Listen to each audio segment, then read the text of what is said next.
अभिनव कथा भारती के 8वें सत्र में सभी को स्वागत है। थर्ड सेम BSc BCA के पाठ्यक्रम में अब हम जैनेन्द्र कुमार की जो कहानी त्रिवेणी के 8वें सत्र में पहुंच चुके हैं।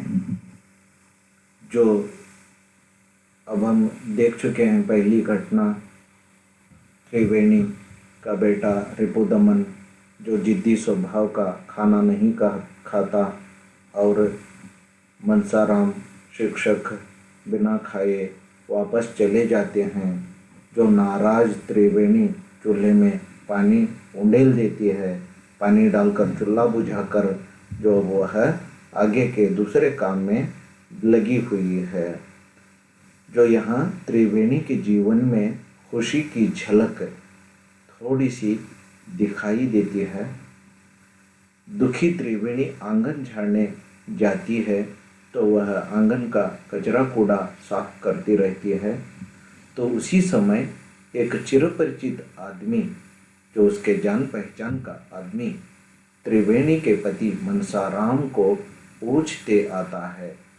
शायद यह त्रिवेणी का क्लासमेट या गांव का पड़ोसी जो आदमी था बचपन में, जो आज वह फिर यहाँ मनसाराम अथवा त्रिवेणी को देखने के प्रयत्न से आया है। आकर मनसाराम को पूछता है, मास्टर मनसाराम जी का घर यही है क्या? कहकर वह त्रिवेणी को पूछता है। जो चिरपरिचित प्रेमी को देखकर खुश हो जाती है। शायद पहचाना हुआ चेहरा था। बहुत दिनों के बाद आदमी को देखकर वह खुश हो जाती है और उसका हंसते हुए स्वागत करती है, बैठने के लिए कहती है। जो आदमी थोड़ी देर तक बैठता है, उसके लिए खाना बनाना चाहती है। तो बदनसीब जो त्रिवेणी चूल्हे में पानी भी उंडेल चुकी है, अब उसे चूल्हा सुलगाना भी मुश्किल। फिर भी वह कोशिश करती है, पड़ोसी घर में जाकर थोड़ी आग भी लेकर आती है, लेकिन वह रुकने के लिए तैयार नहीं। रुकने के लिए कहती है आदमी को, वह रुकने के लिए तैयार नहीं है। तो इस प्रकार त्रिवेणी के जीवन में एक खुशी की झलक यहाँ दिखाई देती है। जिंदगी भर जो नाराज थी, एक दिन थोड़ी सी खुशी उसके चेहरे पर वो आदमी को देखकर दिखाई देती है। त्रिवेणी से आतिथ्य का प्रयत्न, त्रिवेणी की ओर से आतिथ्य का प्रयत्न, आदमी को वो आतिथ्य सत्कार करना चाहती है तो शायद वह नहीं हो पाता। जो त्रिवेणी पड़ोसी लड़के हेम से दही, रबड़ी, पान बेड़ा मंगवाती है। जो हेम होनहार लड़का था, दुकान को जाकर कुछ ही क्षण में ये सभी चीज़ें लाकर उसे त्रिवेणी को देता है। और आदमी रह नहीं सकता, ये खाने का इंतज़ाम करती रहती है। अब चूल्हा सुलगाने के लिए आग लाती है, दही बेड़ा रबड़ी सब कुछ मंगवाती है। आदमी वो रहने के लिए तैयार नहीं है। ये उसकी औपचारिकता है, क्योंकि वह पराया ही हुआ। अब वह जाना चाहता है। इन्हें जो मुदर्रिस मनसाराम को और त्रिवेणी को थोड़ा सा बात करके जाने आया था। अब मनसाराम घर में नहीं है, इसलिए वह रुकना भी अच्छा नहीं समझता। खाना खाकर जाने कहती है त्रिवेणी, खाना खाकर जाने कहती है तो वो खा नहीं सकता। यह उसकी मजबूरी है, क्योंकि जो घर का आदमी ही बिना खाना खाए अब रूठ कर चला गया है। इसलिए जो ये तो अब पराया ही हुआ और उसे ट्रेन से जल्दी जाने की भी आवश्यकता थी, इसलिए वह खाना नहीं खा सकता। आदमी त्रिवेणी के प्रियतम को तुरंत कानपुर जाना था। वह आदमी जो इसका चिरपरिचित अथवा बाल्य प्रियतम जो था आदमी, उसे कानपुर को तुरंत जाना था। ट्रेन जो यहाँ देर करने पर उसे जो रेल चुक सकती थी, इसलिए वह तुरंत जाने की तैयारी में ही था।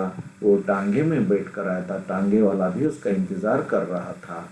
तो इस प्रकार वह कुछ देर तक रहकर त्रिवेणी से 2-4 बातें करके वह वापस चला जाता है। त्रिवेणी को वास्तविकता का परिचय होता है।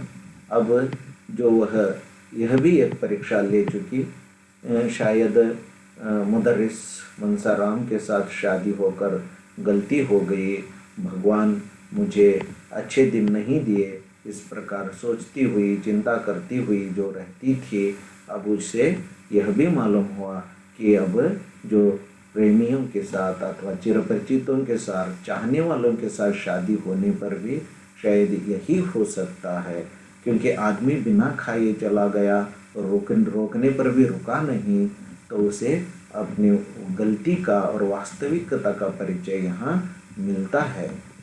पति घर आने के बाद वह क्षमा मांगना चाहती है। अब वह भगवान की याद करती है और भगवान के आशीर्वाद में, जो प्रार्थना में वह रहती है, और अपने पति को घर को आने के बाद, पति घर को आने के बाद जो अपनी की हुई गलती पर वह क्षमा मांगना चाहती है। त्रिवेणी अपने परिवार, पति, बच्चे पर प्रेम उमड़ आता है। त्रिवेणी को अपने परिवार, पति, बच्चे पर प्रेम उमड़ कर आता है। त्रिवेणी को वास्तविकता का पता चलता है। जो वास्तविक जीवन यही है, जो घर में माता पिता, जो आस पड़ोस वाले, जो सगे संबंधी, जो औपचारिक विवाह करके जो जीवन में एक पति पत्नी दाम्पत्य जीवन में जो पांव रखने के लिए जो आशीर्वाद देकर भेजे रहते हैं, यही वास्तविकता है। उसे मालूम होता है, वास्तविकता का परिचय होता है।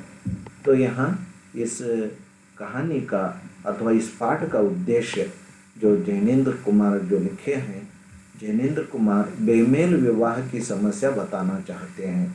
इस पाठ का उद्देश्य, इस यूनिट का उद्देश्य जो यहाँ बेमेल विवाह की समस्या बताना, जो त्रिवेणी, मंसाराम, रिपुदमन आदमी इन पात्रों की सहायता से स्त्री समस्या का चित्रण बताए हैं।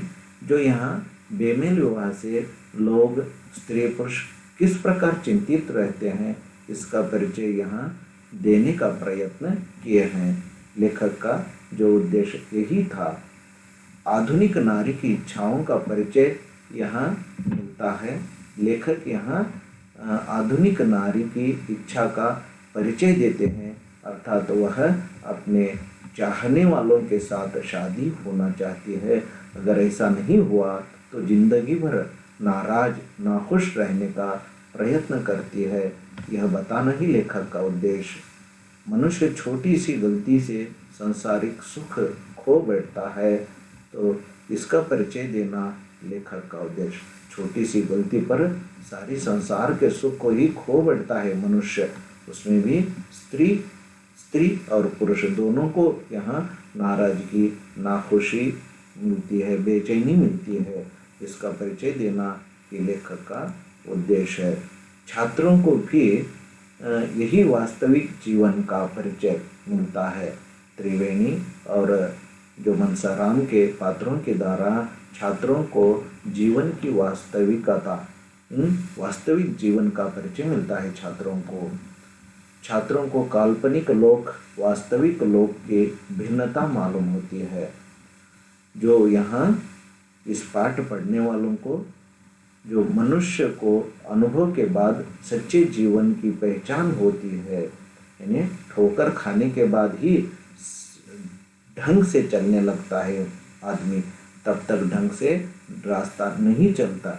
इसी प्रकार यहाँ जो त्रिवेणी जो अपने जो चिरपरिचित से मिलकर भी वह सुख नहीं पाती, दो ढंग की बातें नहीं कर पाती, तो उसे वास्तविक जीवन और अपने पति मंसाराम पर प्रेम उमड़ कर आता है।